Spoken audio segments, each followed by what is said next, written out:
Melihat tumpukan sekam yang dimuat kol berjatuhan karena tali putus, anggota Satgas TMMD Reguler 110, Kodim 0714 Salatiga dengan sigap membantu untuk mengangkat sekam tersebut kembali. Kopda Nurkin, anggota Satgas TMMD Reguler 110 Kodim 0714 Salatiga ikut memanggul sekam padi yang hampir roboh saat diangkut di kol terbuka. Semula puluhan karung sekam padi itu diambil dari penggilingan padi sebelah timur Dusun Sarimulyo untuk dibawa ke peternakan ayam di sebelah barat Dusun Sarimulyo. Namun di tengah perjalanan, tepatnya di tengah perkampungan warga, tiba-tiba talinya putus dan karung sekam itu berjatuhan hingga puluhan karung lainnya hampir roboh. Melihat dari kejauhan situasi itu, Kopda Nurkin lalu berlari dan ikut membantu menyangga dari bawah. Tak hanya menyangga, Kopda Nurkin juga ikut membantu memanggul karung yang berisi sekam padi itu untuk dinaikkan ke atas kol.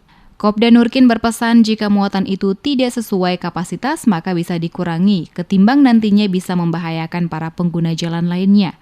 Selain itu, ia pun mengatakan bahwa keselamatan itu harus diutamakan sehingga nantinya setiap pekerjaan dapat dijalankan dengan cepat dan tepat. Talinya itu kurang kencang, akhirnya sekamnya itu jatuh. Ya. Nah, untuk himbauan untuk masyarakat apabila mengangkut barang dan pakai mobil seperti pick up seperti ini, ya, tolong disesuaikan dengan kapasitas angkutnya. Ya. Dan di samping itu diikat dengan benar.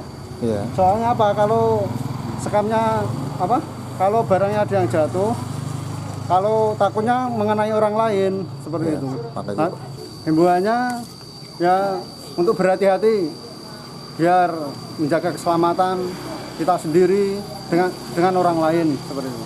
Dengan adanya kejadian itu, pihaknya menghimbau kepada pengemudi yang memang bertugas mengangkut barang, terutama bak terbuka maka harus dicek terlebih dahulu dengan benar.